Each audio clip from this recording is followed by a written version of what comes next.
What's happening, everybody? Welcome back to Gameday with Trey. Of course, this is your host, Trey, and today we're going to get into this round one NBA playoff game 5 matchup between the Orlando Magic and the Cleveland Cavaliers. Now, this whole thing is tied up 2-2 right now. The over-under did open up at 201. Cleveland minus 4.5. The line has since moved to over under 202. Cleveland minus 5. And this game will be played at 8 p.m. East Coast time. Now, so when you're talking about these two teams, first thing you got to talk about right now is the injury report. All right, so with the injury report right now for Orlando, there is nobody on there, but you still have D Wade, T Jerome, and C Porter Jr. all on the injury report for the Cleveland Cavaliers. All right, so when you're asking about how these two teams look in the last game, now in the last meeting on April 27th, Cleveland did lose 89 to 112.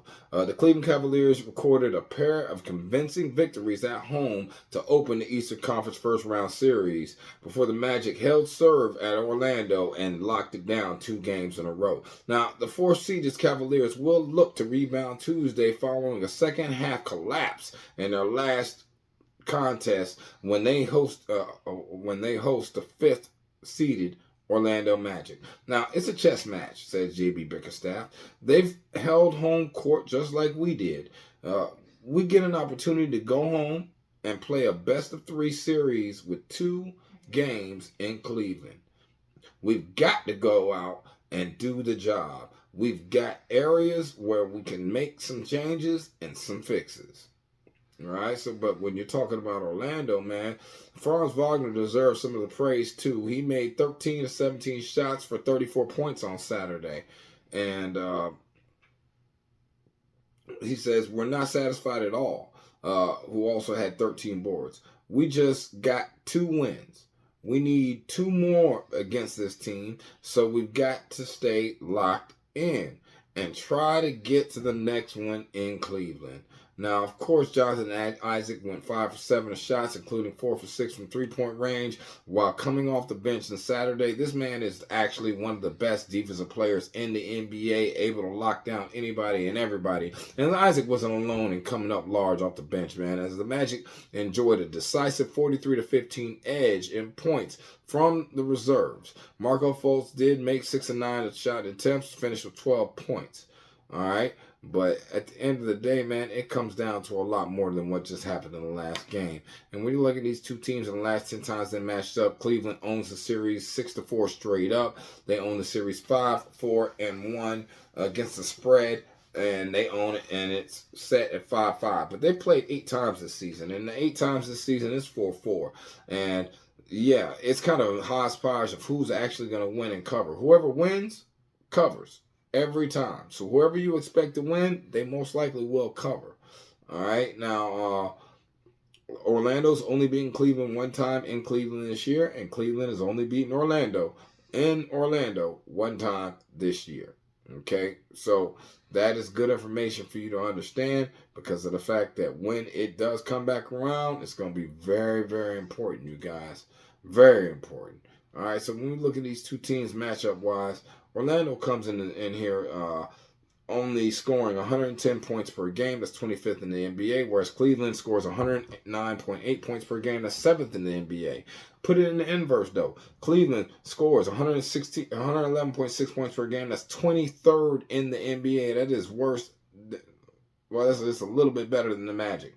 And then the Magic, on defense, number 2 defense in the NBA, 107.6 points per game is what they give up. Well, if you're looking for weaknesses in quarters, the biggest leverage in a quarter right now would probably be, I would have to say, Cleveland in the first half because of their number 1 ranked offense at halftime. Then after that, I would probably have to be leaning towards, well, actually, no. Yeah, I'll definitely have to lean towards that because number 7 goes in the 3rd round. And then after that, you got, yeah, no, man. There's a lot going on in this game. a lot going on in this game. So when we come over here and we look at the team splits, right? In the last 3 games, Magic have scored 106.3 points per game, giving up 89.3 points per game. That comes out to a grand total of 195.6 points per game. Notice this over-under is at 202. There's a reason for that, because they expect defense. They're not going to set it where it would be easy money, but at the same time, they're not going to set it where it would be hard money. In the last 3 games, like I said, they've scored what they've scored. There's no efficiency at all on both ends, minus the fact that Orlando has come out strong in these last 2 games at home. So at the end of the day, the main thing I need to let y'all know is the home team has won each of the Magic's last 10 games. The home team has covered the spread in each of the Magic's last 10 games. And 6 of the Magic's last 7 games as underdogs following a home win have gone over the total points line. Now, when you're looking at Cleveland, the Cleveland Cavaliers home team has won each of the last 9 playoff games against the Magic and Cavaliers.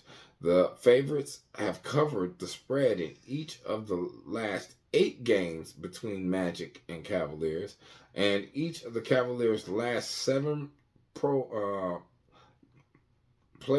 home games have gone under the total points line. All right, so what do I like? Man, listen, my heart tell me to rock with the Magic, but my mind tell me to give up the points with Philly, man. I mean, with Cleveland. So y'all make that decision.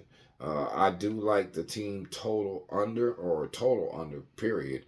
I'm probably going to buy a couple points, put it up to like 205.5, see what I can get there. But I'm definitely liking that right now. I do like Cleveland money line as well. Not sure if Orlando's going to win. And if I buy a couple points for Orlando, it will be Orlando to cover with whatever amount of points I bought. Probably 3, so puts it up at 8.5, maybe 7.5. Okay, it's the way I would possibly rock, But I don't know, man. Y'all let me know what's going on in the comments. All I'm trying to do is put you guys in a position of power right now. If you have watched this video, please like and subscribe, man. Now, I understand that you need to understand, I'm greatly appreciative of the time and the seconds that you spend to try to watch these videos. But I'm also trying to put y'all in a position of power. I need y'all to be winning, and that's why I give you the locks that I give you. Okay, so at the end of the day, please, let's work together, you guys. You can find me on X, Trey Jackson. You can find me on Instagram, Trey Jackson, man. At any point in time, I do post my wins in the comments, or not my wins, my actual bets in X. So y'all blessed day, stay safe. Holla at me. Peace.